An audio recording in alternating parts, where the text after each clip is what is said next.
नमस्कार मित्रांनो, मी तुमचा मित्र वीरेंद्र मोहिते पाटील आणि तुमचं स्वागत आहे आपल्या मिस्टर टॉक्स या चॅनलवर. तर आज आपल्या इकडे जे पाहुणे आलेले आहेत, ते मंचरवरून आलेले आहेत. म्हणजे पुण्यातूनच आलेले आहेत. तर चला त्यांच्यासोबत गप्पा मारूयात, त्यांच्यासोबत घडलेले अनुभव ऐकूयात. नमस्कार सर. नमस्कार. काय मी आपलं नाव? मी अंकुश दिघे. प्रॉपर ग्रामीण भागात वळती या ठिकाणी राहतो. मी शेती करतो. माझे या विषयावर अनेक अनुभव आहेत, परंतु दोन अनुभव मी या ठिकाणी तुम्हाला सांगतो. तर त्यावेळेला बरं, आता तुम्ही राहता कुठं? मंचरमध्येच? नाही, आम्ही वळतीला ग्रामीण भागातच राहतो. बरं, आणि काय करता सर सध्या तुम्ही? शेती करतो आणि दुग्ध व्यवसाय आहे.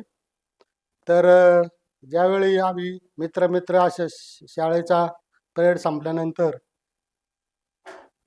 आमचे खूप मित्र होते, 10-12 जण मित्र होते. कुठल्या सालची गोष्ट आहे? हे साधारण 90-91 सालची गोष्ट आहे. बर.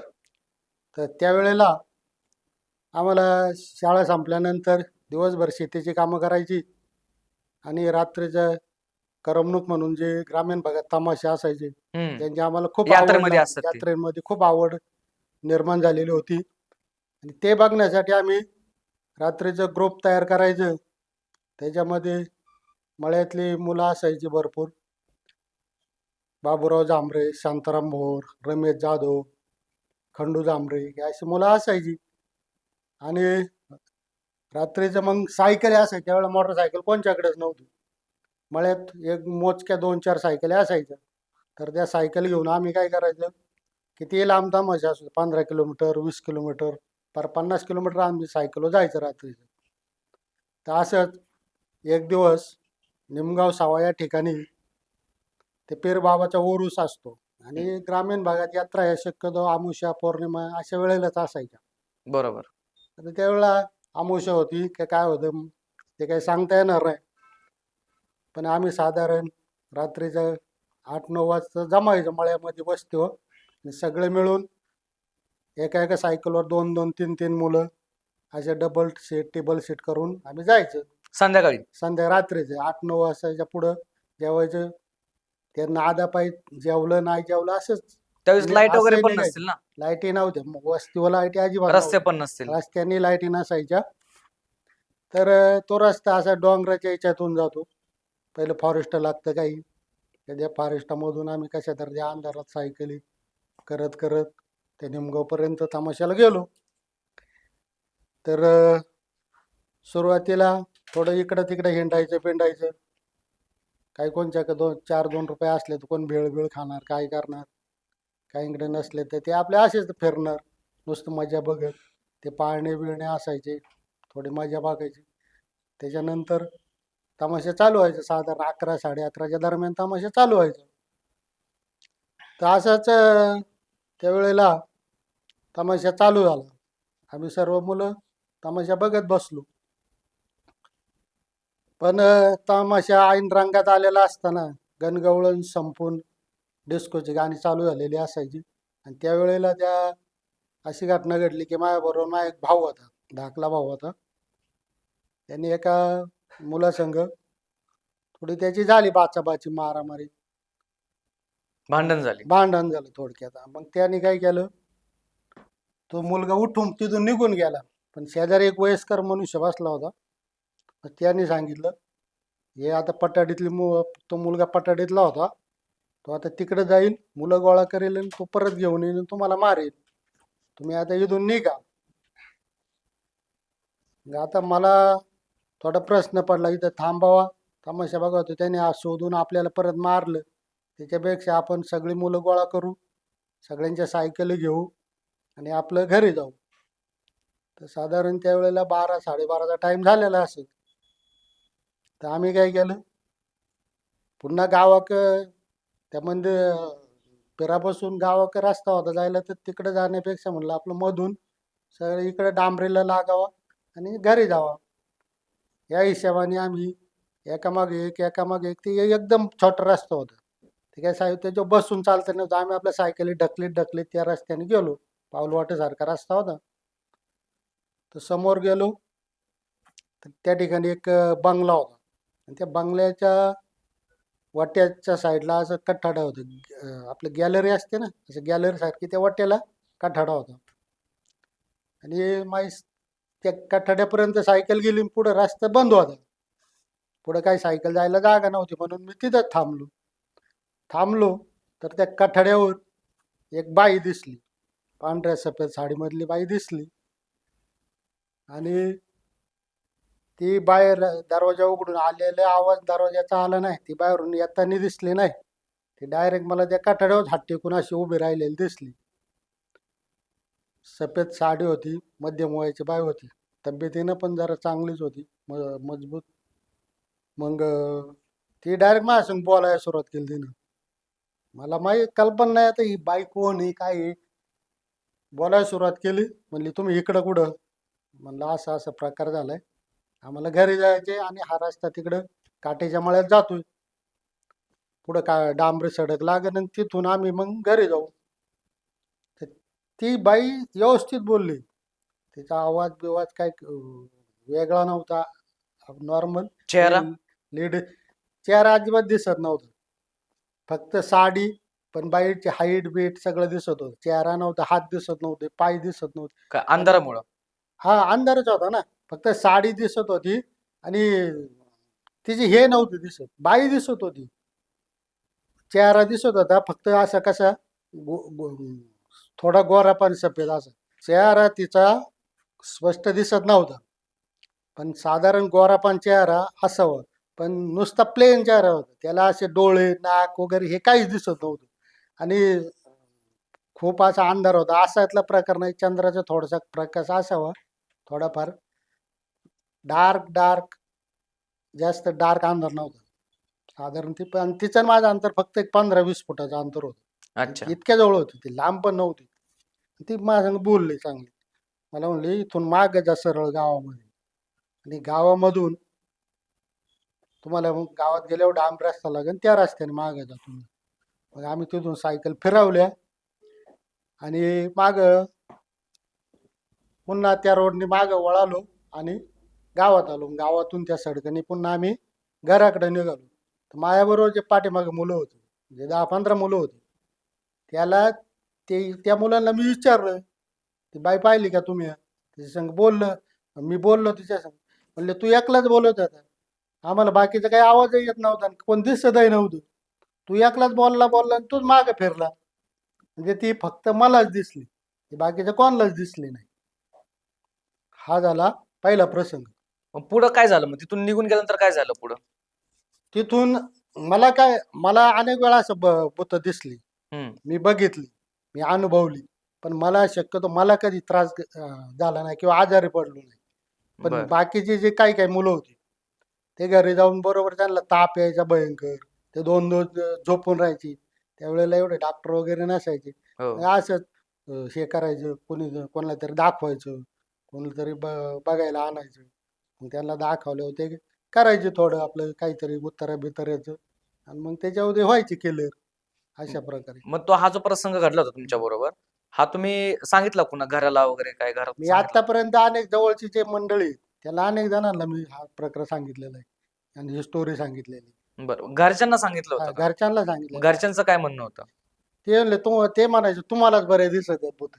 हा विषय मेन होता का ते प्रत्येक वेळेला मी अनेक गोष्टी सांगायच्या का मला असं असं अनुभव आला, असं असं दिसलं, म्हणजे तुम्हालाच दिसतात. हे बर. असं आहे. दुसरा काय अनुभव होता? दुसरा असा अनुभव होता की साधारण 95-96चा साल असा होते. माझा भाऊ चिठ्ठीवाल्यामध्ये कामाला होता मुंबईला, तर त्याचा ॲक्सिडेंट झाला. म्हणून त्याच्याबरोबर मी घाटकोपरला एक सर्वोदय हॉस्पिटलच्या शेजारीच एक गुजराती पटेल डॉक्टर म्हणून त्याचा दवाखाना होता, तिथं तो ॲडमिट होता. 3-4 महिने तिथं ॲडमिट असल्यामुळं माहीन त्याची जरा त्या डॉक्टरांची ओळख झाली. मग तो थोडा व्यवस्थित झाल्यानंतर त्याला गावाला आणून ठेवलं. तर वडील आजारी पडले होते, आणि वडिलांना पुण्याला, मंचरला, नारंगावला, जुन्नर बऱ्याच ठिकाणी फिरवलं, पण त्यांना काही फरक पडत नव्हता. म्हणून मग मी त्या डॉक्टरांना, आता त्यावेळेला फोन वगैरे नसायचे, पण आपले कॉइन बॉक्स. कॉईन बॉक्स असायचे, तिकडून मुंबईवरून फोन करायला आणि इकडून कोणत्या तरी इथं एखाद्याच्या इथं तो BSNL चा फोन असला तर त्याच्याहून तिथं कॉन्टॅक्ट करायचं. मग झालतं काय पण ऍक्सिडेंट मध्ये त्यांना झालतं काय? ते फोर फोर फोर क्लिप असतं ना 10 टनी, हम्म. मोठ्या JCB सारख्या एवढ्या हो. याच्यापेक्षा मोठ्या आकाराचा, ते त्याने ते कानात आपल्या मॅच ऐकायचं असतं ना, ते हेडफोन.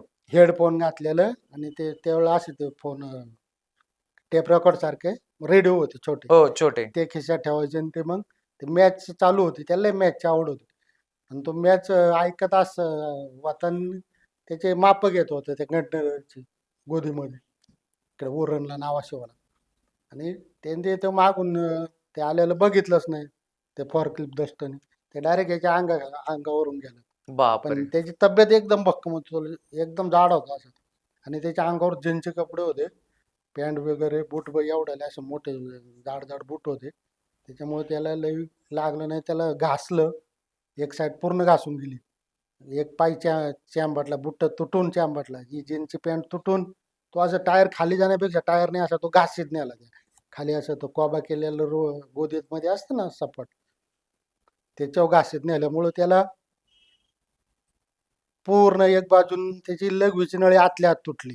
मग ते ऑपरेशन करायचं होतं, म्हणून त्यांनी हे वरले जखमा जरी बऱ्या झाले 15 दिवसात, तर 3-1 महिने त्याला तिथंच ठेवून घेतलं. मग ते लघवीच्या नळीचं ऑपरेशन झालं, आणि मग त्याला डिस्चार्ज दिलं. त्यानंतर मग वडिलांना कुठं गुण येत नाही, म्हणून मग मी त्या डॉक्टरला फोन केला, म्हणलं डॉक्टर असं अशी माहिती परिस्थिती अशी जरा गरिबीची आहे. पण हा इलाज तर झाला होता ना, मग गुण कुठला नव्हता येत? वडिलांना घेऊन जायचं होतं. अच्छा. वडील गावाला होते ना, हम्म. आम्ही दोघे मुंबईला होतो. मी आपला ट्रक माझ्या मेवना ड्रायव्हर होता, त्याच्याबरोबर काम करत होतो.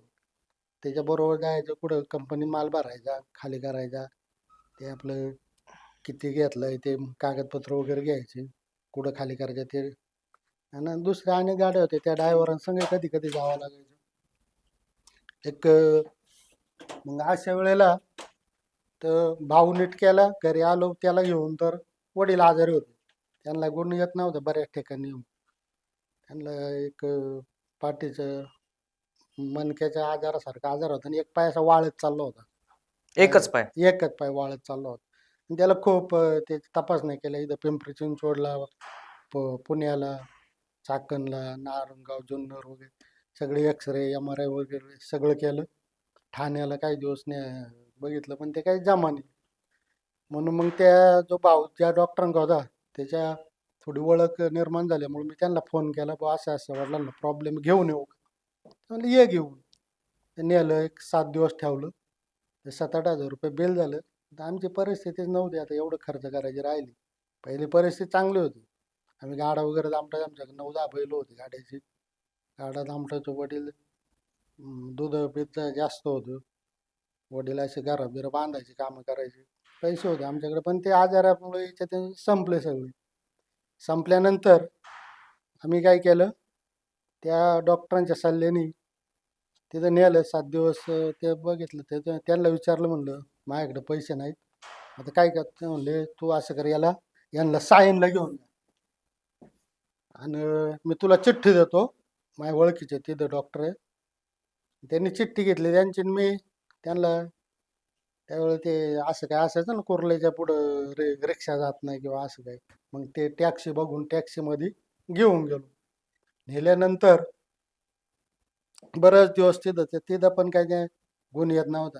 पण ती चिठ्ठी होती, ती तिथल्या जे मेन डॉक्टर होते, MD वगैरे, ते त्यांना दाखवल्याबरोबर आणि ते एकाच गावचे किंवा जे याचे असल्यामुळे, ओळखीचे असल्यामुळे, त्यांना वाटलं ही यांच्यात जरा जवळचे असतील किंवा ओळखीतले असतील, त्यांनी आमची जरा व्यवस्थित रूम, स्पेशल रूम सारखे रूम आम्हाला त्यांनी दिली त्या हॉस्पिटलला.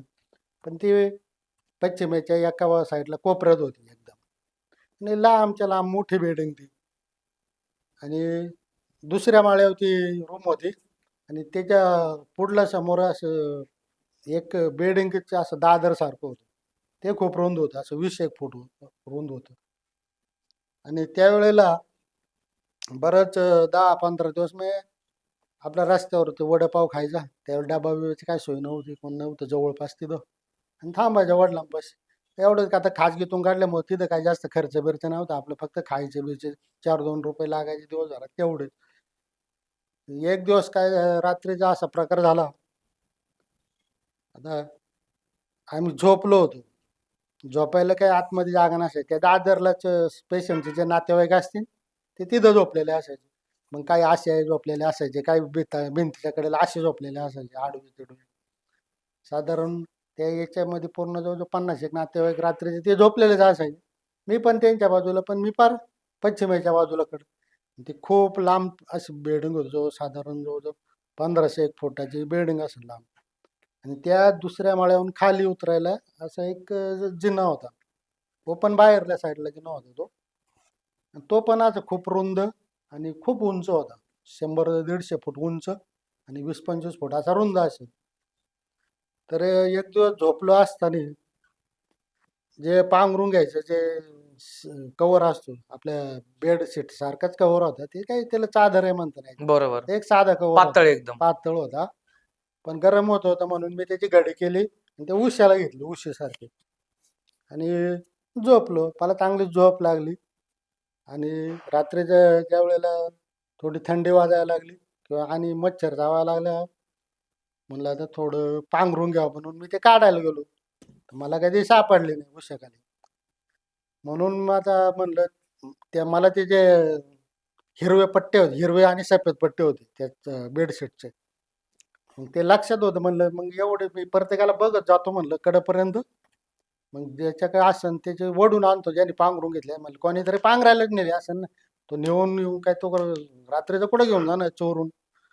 मग ती बेडशीट शोधायसाठी मी प्रत्येक पेशंट ते नातेवाईक बघत बघत बघत भिंतीच्या कडेकडेनी काही असे झोपलेले काही उभे असे बघायचे असे बघायचे.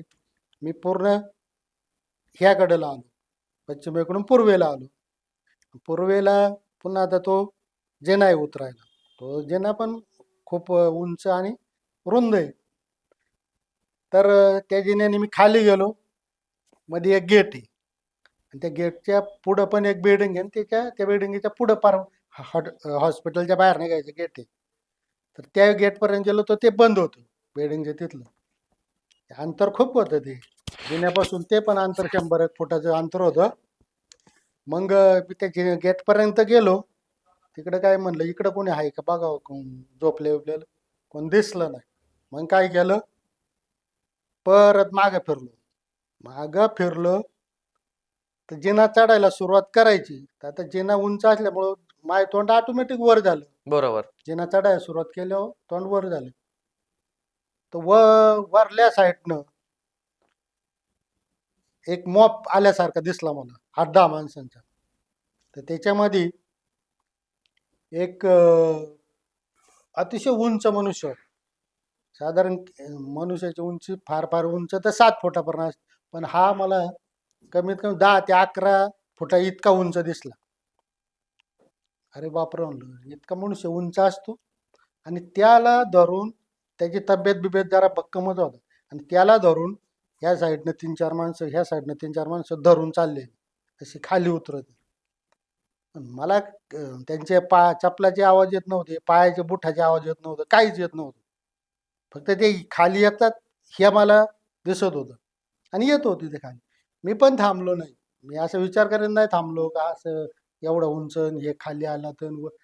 पण मी विचार करीत होतो ते एखाद्या कैद्याला कसे धरून पकडून चालवतात तसं काही कैदी धरून चालवल्यासारखं त्याला. पण मला कसं वाटलं एखादा पेशंट असेल आणि ते वॉर्ड बॉय असतील साईडचे, त्यांनी पकडून त्याला खाली आणलं असेल.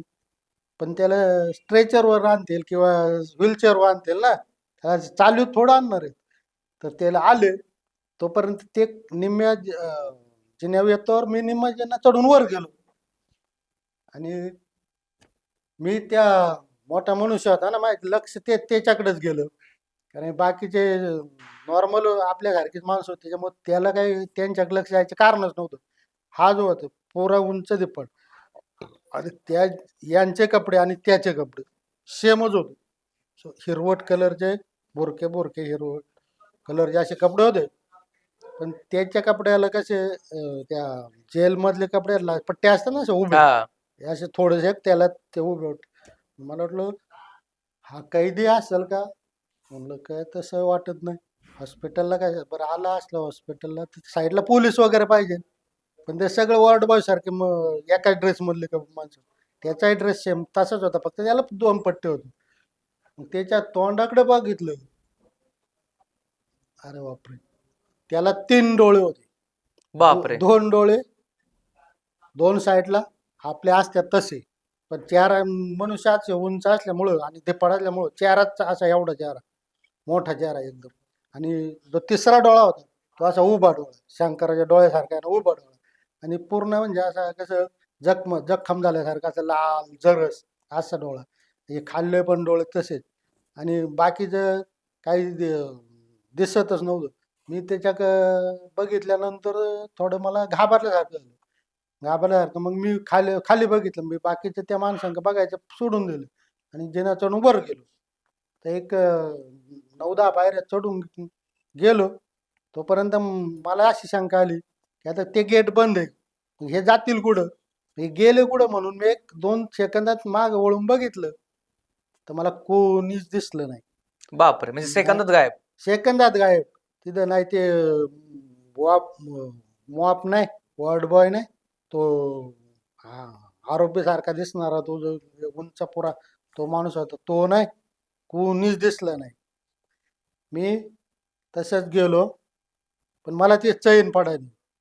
मला ते माझ्या डोक्यातच परतलं नाही. बरोबर. पण हे गेलं कुठं? बाहेर गेटला कुलूप आहे. इकडं बरं हॉस्पिटलचं जे मेन जे तपासणी वगैरे करत होते ना, कागदपत्र वगैरे केस पेपर वगैरे, त्याचे तिकडं ते रूम होते बाहेर. त्याला रात्रीचं काय ते बंदच म्हणलं, वाढीचा टाइम, त्याला कुलूप लावलेलं. ते डॉक्टर बिक्टर बघायचं तर इकडं लिफ्टने बघतील किंवा इकडं बघतील ना, ट्रेचर व्हीलचेअर नेऊन.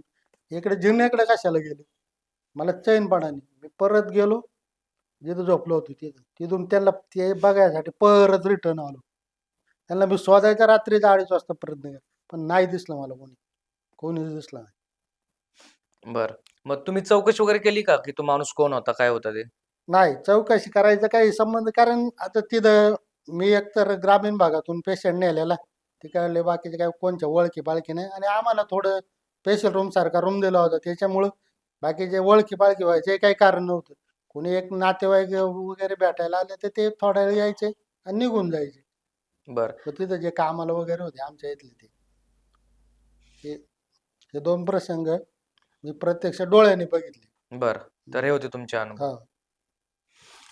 तर मित्रांनो, हे होते सरांचे अनुभव आणि दोन्ही अनुभव खूप भयंकर होते आणि त्यांनी खूप चांगल्या प्रकारे सांगण्याचा प्रयत्न केलेला आहे.